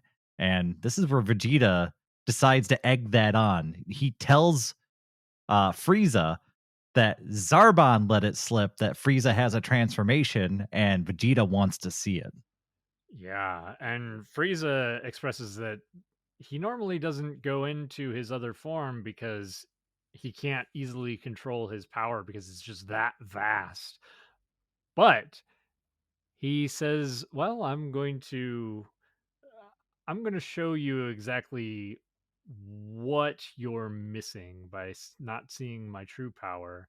And as Frieza's body like extends and grows and expands and distorts in strange ways, he's kind of screaming throughout. We see his horns kind of bend upward, his legs grow, and his back extend outward. Frieza grows into this 8-9 foot tall monstrosity just built with muscle. Yeah, it's Frieza went from this kind of short, kind of Napoleon kind of form to this tall, menacing form with these big crooked horns on his head and just towering over everybody. Even during the transformation scene, they give you that sense of scale as you're looking from Frieza's perspective, as Vegeta goes from about eye level to looking down on Vegeta as his face shifts from confidence to terror. Yeah, this is I mean, this is cool. This is kind of an iconic transformation scene, and Frieza expresses, "Hey guys, you want to know what my power level is now?" Come on, ask me about it. Do it, do it, do it, do it. It's a million. Yeah, and so we're up to a wonky million as all of our heroes are kind of terror struck. They're unable to move, and it's at this point that Frieza's just setting his eyes on targets. And yeah, if anyone doubted his power, just a little burst of it was able to knock all of them back just before he zooms up and impales Krillin on his massive horn. Oh yeah, Krillin gonna get the horns here.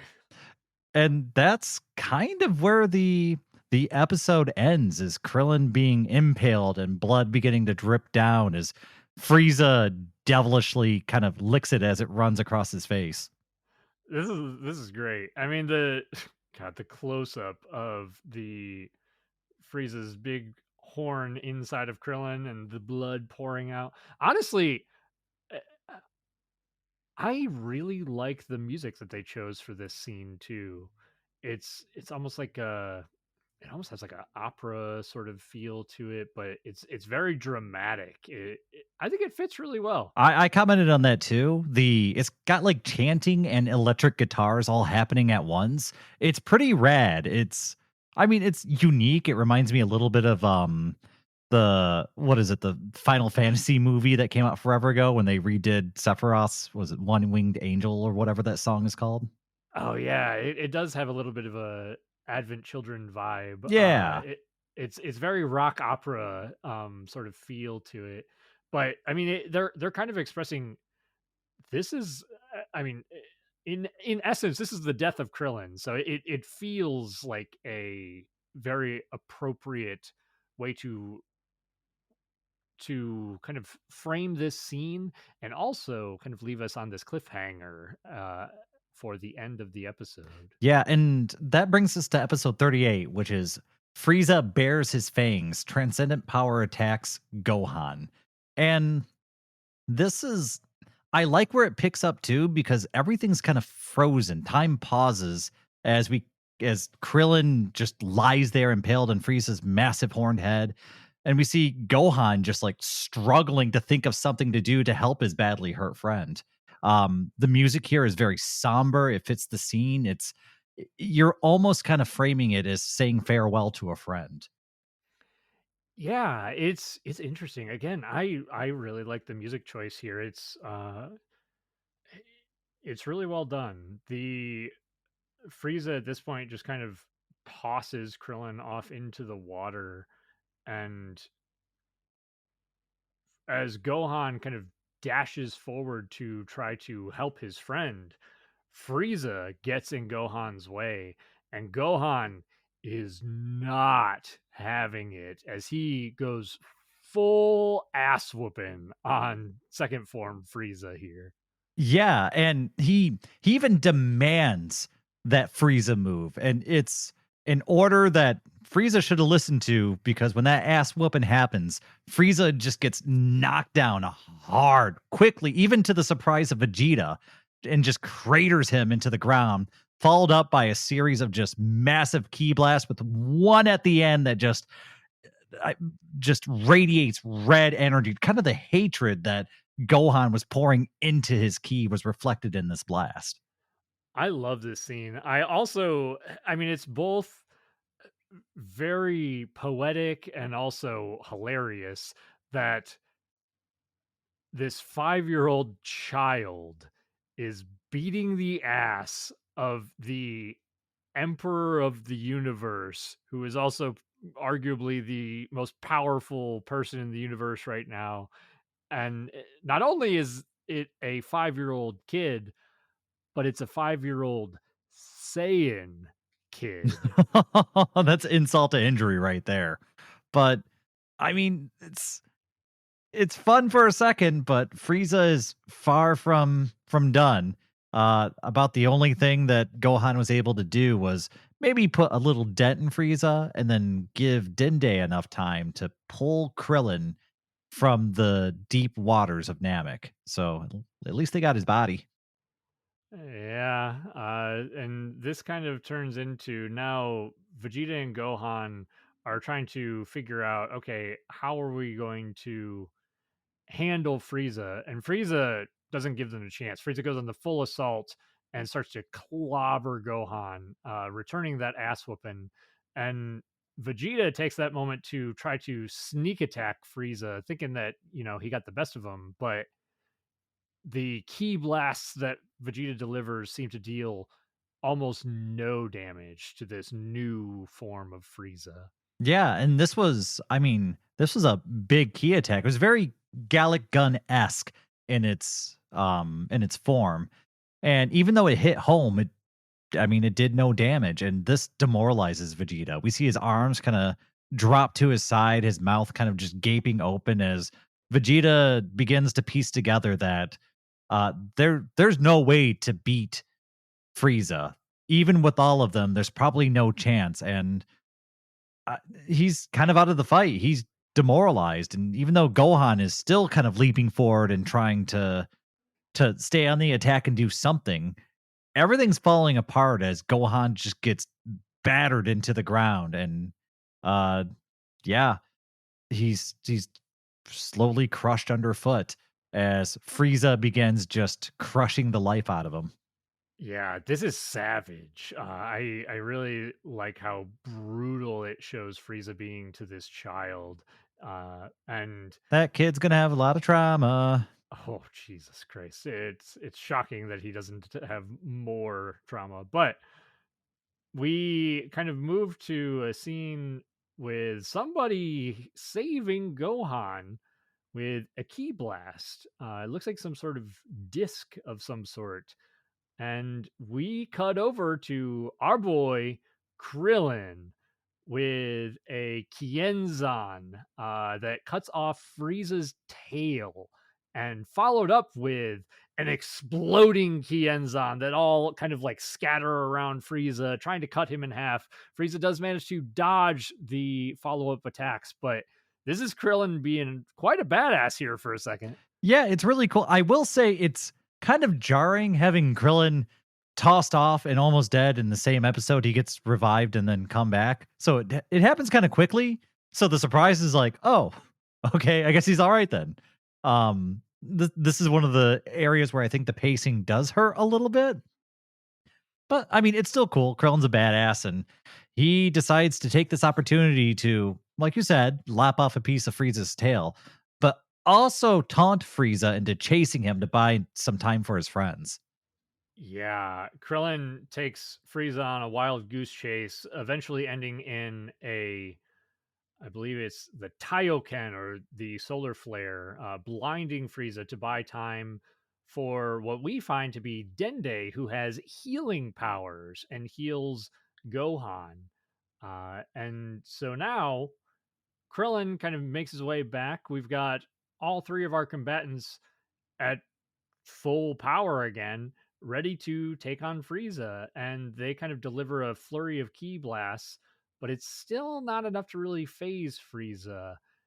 And as they kind of get ready for another confrontation here, another figure kind of leaps into the middle, and we see Piccolo Nail jump into the fray.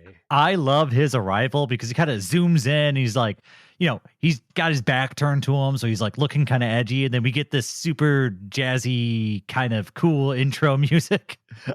I was digging it. It's kind of, I guess, it's hitting all the right notes. It's very cartoonishy, but also very Dragon Ball. Yeah, I mean, Uh, some of these episodes have some of my favorite music choices, I think, from Kai. Sometimes it's kind of like, it was fine. It usually feels like at least middle of the road, but there are a few scenes that I'm like, ooh, that hits just right. That was a really good choice. That I mean, it's such a small little detail. I was like, yeah, that was cool. But Piccolo's unseen. He got his introduction, and of course, being a badass, he's opting to take the fight alone from here on out and orders everyone else to stand down. I mean, it very much mirrors what Goku did when he jumped in to fight the Ginyu Force, right? Mhm. It's kind of the badass thing to do to be like, I'm gonna take him by myself. Let the man do it. He's got the cool intro. He's got the cool look. Now, let's see how it goes as we jump into episode 39. The Reborn Piccolo arrives, a furious Frieza's second transformation. And the square off begins pretty quickly. It's just kind of a second of gauging each other up, and then, like, yeah, they start exchanging blows. I love Vegeta here being like, the fuck did you guys bring that guy here for? What's this Piccolo dude gonna do? He was a wimp on Earth. He's still a wimp. Like, he's gonna get his shit kicked in. I think it's even worse. I think he calls him trash. Like he just Yeah. like just poops on him. Yeah, it's great. Vegeta's dialogue is fantastic. And I mean, Vegeta can sense energy at this point, right? But I think Vegeta is so flabbergasted by the fact that Piccolo is here to fight Frieza that he's not even like he doesn't even have his wits about him to even spend the time to gauge Piccolo's power. Okay, so I I guess this is a good point to bring up the question. So Piccolo is more or less keeping up with Frieza and Frieza's second form, right? Right? How do we justify that? So Because he went from King Kai's planet and Goku left King Kai's planet at what? A few thousand power level? I mean, Goku, at least when Goku fought Vegeta after a year of training with King Kai, if we count the Kaioken in there, he was in the ballpark anywhere between like 18,000 to like 30,000 ish. Well, let's Uh, bear in mind the Kaioken was uh, amplifying his power by what, 4 times or whatever? Up to 4 times, yeah. So significant increase in power. So I mean, baseline Goku was probably sitting at like 8 to 10,000 maybe. Okay. Um, so and we already saw Nail was at 42,000 when he was fighting Frieza. I mean, I would give it I would give it to Piccolo to be in the same ballpark as Nail, maybe. And I think that that's even stretching it. However, I think, and we've kind of seen it multiple times throughout the show, that the Namekian fusion is insanely powerful. Like, not only here do we see Nail and Piccolo get an insane power increase, but when Piccolo fuses back with Kami to fight the androids, he also gets an insane power increase. And then we even see in Super those two Namekians who fight in the tournament, they all kind of like fuse together with a bunch of Namekians to become wildly powerful. Actually, I think in So Super, wasn't it their whole planet like fused into 2 people? yeah, it was an entire like civilized or well, an entire humanity of Namekians and two I'll Namekians. pose the question again then. Do you think those 2 regret doing that after we see the end of Super? Now they're back on their planet. Like, guess it's just you and me, dude. So I guess we didn't have to do this. I mean, Cool. Cool, cool. I guess we don't really know if there's a way to undo it. Maybe there is a way to undo it. Maybe they'll explore that in the future. There's always an undo button in Dragon Ball. It's I mean, always there. I think even it might be in the manga. I think there's at one point there they say they could use the Dragon Balls to undo it. I'm sure even didn't the was it the Patara earrings or whatever they're called? Didn't those become like you could reverse that at some point? They technically had some sort of stupid time limit. Only if you're not a god, they have some sort of time limit. It's a stupid retcon. Yeah, just have fun with it, I guess. Anyway, so Piccolo's super strong. Nail is no longer a being who exists. He is just Piccolo juice up food. And that's enough for Piccolo to hit roughly a million power level. I mean, he's fighting on par. Like, there's some good exchanges here, and I mean, this fight it goes back and forth, right? There's a moment where you feel like Frieza's on top, and then I mean, Frieza even like damn near drowns Piccolo, Which I wanted to and bring that up too, because uh, what do you think the effectiveness of choking somebody while they're underwater is? I mean, maybe they're trying to like make them draw breath so that they're not like You holding their breath. can't I do don't that when you're fucking know, being man. choked, though. You did nothing goes through there. Isn't that the whole point of choking somebody? I don't know. Yeah, I don't know. I just laughed It's at it. Just choking they're them underwater. they're Sorry. being extra choked or extra You asphyxiated. definitely, even if you do breathe, it's water. Like it's real Uh, messed up, man. So anyway, this is like a repeated like measuring stick battle, where each one of them kind of keeps upping the ante as they battle it out. Also, this is not one of my favorite as far as choreography. It is a lot of just kind of blurry armed key blast, like a lot of the stuff that I would consider um cheap animations, like resource wise. it has a little bit of blurry arms. It has a few like I mean, clearly designed out choreography scenes. It's very middle of the road. It doesn't have anything like standout set pieces for me, I would say. There is a moment where Piccolo takes off his weighted clothing, and apparently that still matters. What is that? 100 kilos?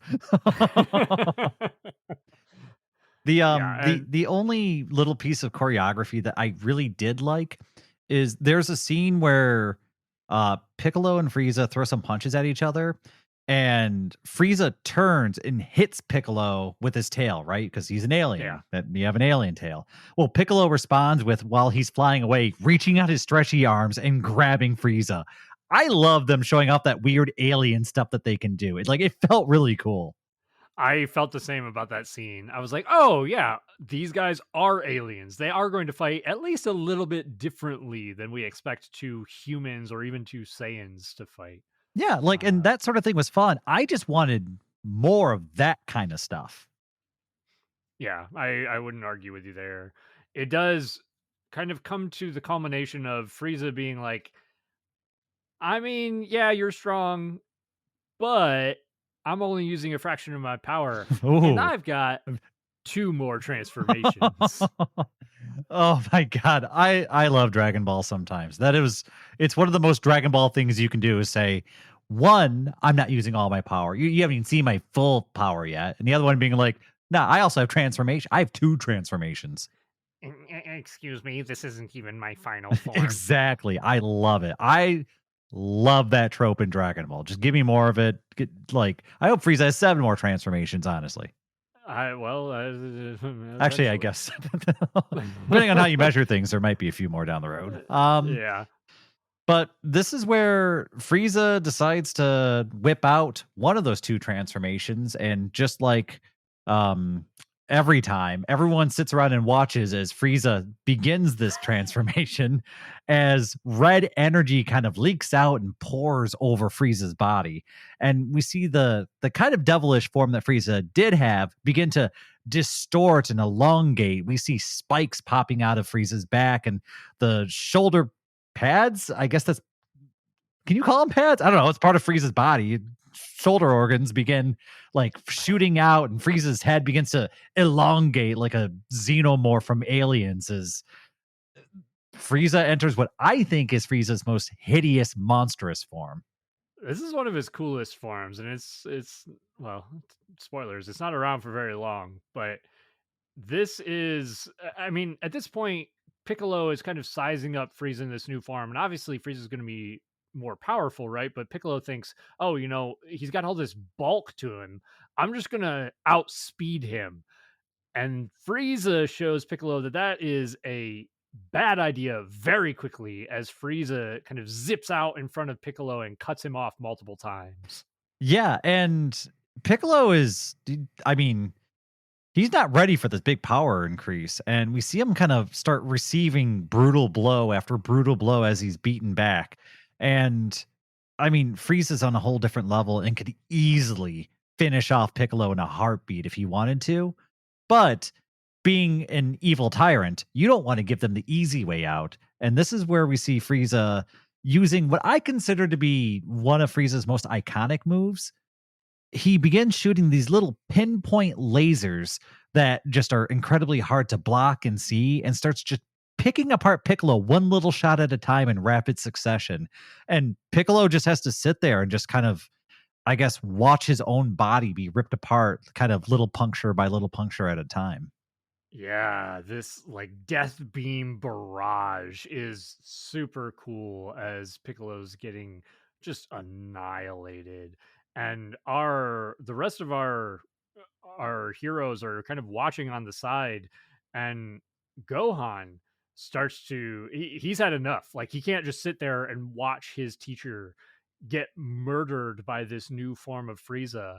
And so Gohan takes off ready to intervene, and Krillin starts to take off after him trying to save Gohan, but Vegeta quickly grabs Krillin and says, "You're not going to be of any use in this fight. I need you to hurt me within an inch of my life." And okay, Vegeta's plan is to have Krillin hurt him and then use Dende's healing that he had just learned about to kind of get that Saiyan boost, right? I've got to ask, is this an exploit? This feels like an exploit. Saiyan's using cheat codes, man. Like, why wouldn't it just, like, if I could do that, why don't Vegeta and Goku just do that to each other back and forth until they're infinitely strong, right? Like, why just do that all the time? Why even train? All right. First, you kick me in the nuts, and then I'll kick you in the nuts. Yeah, just do that forever until you're gods. Just, I don't know. I dig the idea of it. I actually, if that would work, I actually hate that. I mean, there's a few things. I think that there's a few like very thin reasons why they don't do that all the time. One being, I mean, do you really want to have your stomach blown out multiple times in a day, like feel as if you're basically being killed and have that sort of pain and experience that multiple times? The other one They have being, Dragon Balls. Just wish to not feel pain. I mean, you got a point there. The Dragon Balls do kind of negate any points that I'm going to make, but Oh, okay. They negate all points, unless your point is, God, I wish there were Dragon Balls. That's a great point. exactly. The only other one being that I would bet, I mean, Vegeta's in kind of like dire straits here, so it's kind of like a last ditch effort. But I bet that the Saiyans, or Vegeta and Goku in particular, also are thinking like, that's kind of like cheating. I feel like I want to earn it. I want to train and get powerful. Yeah, I always viewed it as like as they battle and fight, and when they're pushed to their limit, they kind of like escalate their power. They kind of hit a point where just like, all right, I've crashed into my barriers and blew past them, but in doing that, I also kind of ruined my own body and just like can't fight anymore. So when I recover, well, my body's recovered enough to actually be able to withstand that barrier I crashed through. So that's kind of my logic I had in my head, where it was the actual battle part of it that allowed them to increase their power, not necessarily the recovery part. Yeah, I see what you mean. And I mean, I think that if it happens to them naturally in combat, I think they're all about it. But Yeah. I I could see them not wanting to do it as this sort of exploit that Vegeta's using in this I just moment. love that that's what he's doing. That's an exploit. That's a goddamn ban that guy from the game. Yeah, he's cheating, man. Hacks. Just I mean, I love him raising that question though, because if you're a brutal tactician and you only care about winning at the end of the day, why would you not think about that or give it a shot? I mean, I love that he's asking that question. Yeah. And I, of course, Dende with the healing powers makes it much easier to do that here too, right? Hmm. But that pretty much takes us to the end of this episode as Piccolo's basically being destroyed and they're trying to figure out what can we do to gain an advantage here against this third form Frieza who still has one more transformation up his sleeve. And that kind of brings us to the end of our coverage for today's episodes. What did you think about this set, Dayton? Honestly, this set had some of my favorite moments in all of Dragon Ball. Just Goku arriving unseen and taking out the Ginyu Force is just, I mean, that's one of my top moments in all of Dragon Ball. And I do think that they did a decent job of getting all the good points across. Uh, I mean, I feel like we had all the right shots, like the epic shots that you remember clearly. And Goku got to kind of have his moment in the sun, right? Now, there were a couple things that I can critique a little bit that have to do with the pacing. Like Krillin being basically killed and then coming back in the same episode felt kind of jarringly quick. Um, and I mean, there's also always that I have no idea how much time has gone by. So as I'm watching this, I have no sense of, you know, how far away is this guy? When is he going to get there? How long has Nail been laying on the ground? I have no idea. How much time did he buy? Yeah, and the pacing feels just a little bit weird. It feels better than the Saiyan arc, but there is supposed to be, days and days and days of time pass, and it doesn't always feel like that. Hmm. Um, and also the endings to some of the episodes feel a little bit weird because they clearly weren't meant to be like the end of an episode or like a cliffhanger, like it's designed in the original 300 episodes of Dragon Ball Z. Yeah. But I would agree with you overall. I like it. I like the pacing. It does cut out a lot of the fluff. And in general, it gives me a good overall experience. I think it sometimes removes a little bit of like the build up and the tension. It's a weird mix, but I think they've kind of done the best with the material that they have available. Yeah, I think it's good. Nothing in here was so jarring that I didn't enjoy it. And there were a couple of the redone frames that looked a little out of place to me, but it wasn't as egregious as last episodes of Instant Transmission. None of them really like took me out of the moment. Yeah, I agree. I definitely noticed them when they came up. Fortunately, I don't think that they were used in any like big scenes except maybe Frieza's power up, which kind of bothered me. But as long as they keep them to a minimum and they're not in big scenes, I'm not overly bothered by them, I suppose. I mean, they don't Uh, they don't improve it from what I can tell. It's just how much do they take away whenever they do it, which is kind of sad. But it's fine. I'm just here for the good old Dragon Ball content, and I'm still getting almost entirely what I want. So I'm not going to complain too much. I still think it's very good. yeah, yeah, I would definitely agree with you. But I think that pretty much wraps up our coverage for this. Did you have anything else you wanted to discuss on this topic, Dayton? Nope. I think I've beaten this dead horse enough. Well, I think then that's going to be it for this episode of Instant Transmission, where we discuss everything Dragon Ball. This has been your host, Todd. And Dayton. Be sure to join us next time as we burst our way out of a healing pod into part 2 of the Frieza arc. Woo! Frieza's xenomorph form is proving to be too much for the Piccolo Nail fusion. Our hero's last hope lies in the power of the Saiyans as Krillin prepares to mortally wound Vegeta and Goku inches his way closer to full recovery. Yeah, Krillin's still useful. Can Vegeta and Goku take on Frieza's final transformation? Has Piccolo become irrelevant again after just 3 episodes? Do you think Frieza was a professional Super Monkey Ball player? Find out next time. And to all our fellow Dragon Ball fans, stay safe out there and remember to keep rocking the dragon.